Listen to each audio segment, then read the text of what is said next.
கள்ளக்குறிச்சி மாவட்டம் உளுந்தூர்பேட்டையில் விசிக நடத்தியது மது ஒழிப்பு மாநாடா இல்லை மதுப்பிரியர்கள் மாநாடா என்ற கேள்வி எழுந்துள்ளது.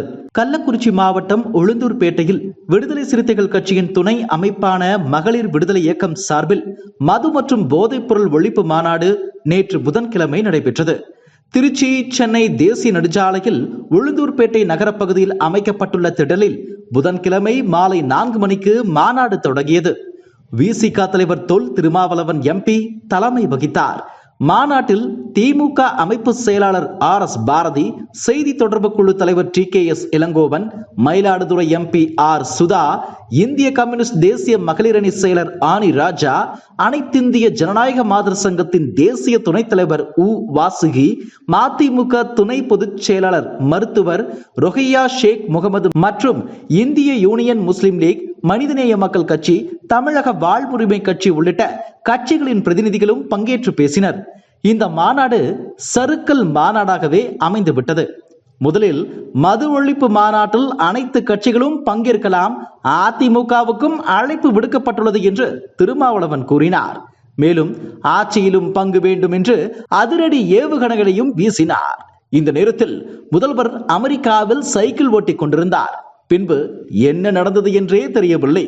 முதல்வர் அமெரிக்காவில் இருந்து வந்தவுடனே கூட்டணி கட்சி தலைவர்கள் யாரும் சந்திக்காத நிலையில் திருமாவளவன் மட்டும் சென்று முதல்வரை சந்தித்தார். இதற்கு பின்பு மாநாட்டில் திமுகவும் பங்கேற்கும் என்ற நிலை ஏற்பட்டது. இது ஊடகங்களில் விவாத பொருளாக மாறியது. இந்நிலையில் அதிமுக நேரடி அழைப்பு விடுக்காததால் பங்கேற்கவில்லை. திமுக கூட்டணி கட்சிகள் மட்டுமே மாநாட்டில் பங்கேற்கும் நிலை ஏற்பட்டது. இதற்கு காரணம் ஊடகங்கள் செய்த சதிதான். மனித இனத்தை அழிக்கும் மதுவை ஒழிக்க அனைத்து கட்சிகளும் ஒன்று சேர வேண்டும் என்று நான் அழைப்பு விடுத்தேன். ஆனால் ஊடகங்கள் சதி செய்து திமுக கூட்டணி கட்சிகள் மட்டும் பங்கேற்கும் நிலைக்கு கொண்டு வந்து விட்டன என பகிரங்கமான குற்றச்சாட்டை திருமாவளவன் வைத்தார். மது ஒழிப்பு மாநாட்டில் மகளிர் மாநாடாக மாறியது. ஏராளமான மகளிர்கள் பங்கேற்க ஏற்பாடு செய்யப்பட்டன. அரசமைப்பு சட்ட உறுப்பு எண் 47 படி மதுவிலக்கை தேசிய கொள்கையாக அறிவிக்க வேண்டும். மதுவிலக்கை அமல்படுத்தும் மாநில அரசுகளுக்கு சிறப்பு நிதி வழங்க வேண்டும். மதுவிலக்கை நடைமுறைப்படுத்தும் மாநிலங்களுக்கு கூடுதல் நிதி பகிர்வு அளிக்க வேண்டும். மதுவிலக்கு விசாரணை ஆணையம் அமைத்திட வேண்டும். தமிழ்நாட்டில் மதுவிலக்கை அமல்படுத்துவதற்கு ஏதுவாக மதுபான கடைகளை மூடுவதற்கு கூறிய கால அட்டவணையை அரசு அறிவித்திட வேண்டும் என பல தீர்மானங்கள் மாநாட்டில் நிறைவேற்றப்பட்டன. மாநாட்டில் பேசிய திருமாவளவன், கருணாநிதி 1971 மதுக்கடைகளை திறந்தார், பின்பு 1974 மூடினார் என்றார். ஊரெல்லாம் தீப்பிடித்து எரியும் போது உள்ளங்கையில் சூடம் வைத்திருப்பது முடியுமா என்று கேட்டார். மதுவிலக்கு அமல்படுத்தும் மாநிலங்களுக்கு தேசிய இழப்பீட்டு நிதியை வழங்க வேண்டும், தேசிய மது கொள்கையை கொண்டு வர வேண்டும் என கோரிக்கை வைத்தார். முதலமைச்சர் ஸ்டாலினும் மதுவிலக்கை அமல்படுத்த குறியாக உள்ளார் என திமுகவுக்கு சப்பை கட்டுகளை அதிகமாக கட்டினார். அதே நேரத்தில் மீண்டும் மதுக்கடைகளை திறந்தது எம்ஜிஆர் என்றும் அதை டாஸ்மாகாக மாற்றியது ஜெயலலிதா என்றும் குற்றச்சாட்டுகளை அடுக்கினார். இவரது பேச்சு முழுவதும் அரசுக்கு ஆதரவாகவே இருந்தது. இந்நிலையில் தொண்டர்கள் கட்டுக்கடங்காமல் மது போதையில் பலர் போலீசாரிடம் மோத ஆரம்பித்தனர். பெண் போலீசார் என்றும் பாராமல் ஒருவரை அடித்து துவைத்தனர். பல இடங்களில் அராஜகம் கட்டுக்கடங்காமல் அரங்கேறி உள்ளது. போலீசார் தடுத்தும் அவர்கள் மீது தண்ணீர் பாட்டில், கற்களும் வீசப்பட்டுள்ளன. இதனால் இது மது ஒழிப்பு மாநாடா இல்லை மது பிரியர்கள் மாநாடா என்று கேள்வி கேட்கும் அளவுக்கு அதிகமான அராஜகம் மாநாட்டில் நடந்தது. பொதுவாக பொதுமக்கள் தான் பொறுமை காப்பார்கள். இந்த மாநாட்டில் போலீசார் தான் பொறுமை காத்துள்ளனர். இது குறித்து சமூக ஆர்வலர்கள் கூறியதாவது, திருமாவளவன் கள்ளக்குறிச்சி கள்ளச்சாராய சம்பவத்தை கண்டித்துதான் மாநாடு நடத்தினார். ஆனால் மாநாட்டில் கள்ளக்குறிச்சி கள்ளச்சாராயம் குறித்தும் அதற்கு காரணமானவர்கள் குறித்தும் எந்த ஒரு வார்த்தையும் அவர் பேசவில்லை. கள்ளச்சாராயத்தால் பலர் இறந்தபோது வீடு வீடாக சென்று 10,000 ரூபாய் திருமாவளவன் வழங்கினார். அந்த நேரத்தில் அவரது MLAக்கள் 4 பேர் சட்டசபையில் வாய் திறக்கவில்லை.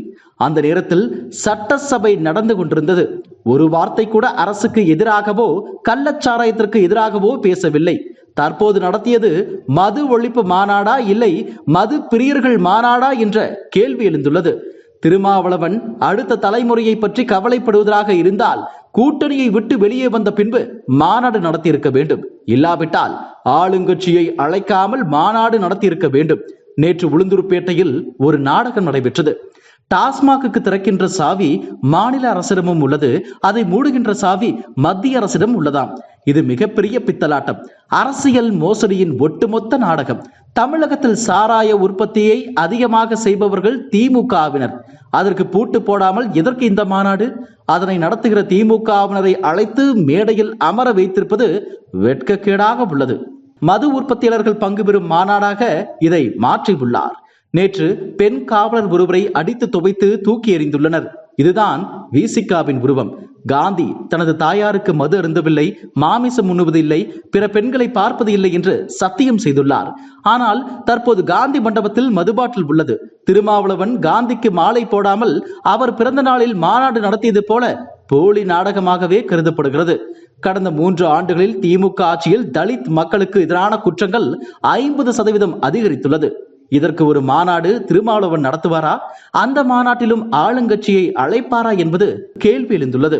திருமாவளவன் 6 மாதமாக மது ஒழிப்பு மாநாட்டிற்கு செய்த பணியால் மீண்டும் டாஸ்மாக் வியாபாரம் களை கட்டி உள்ளது.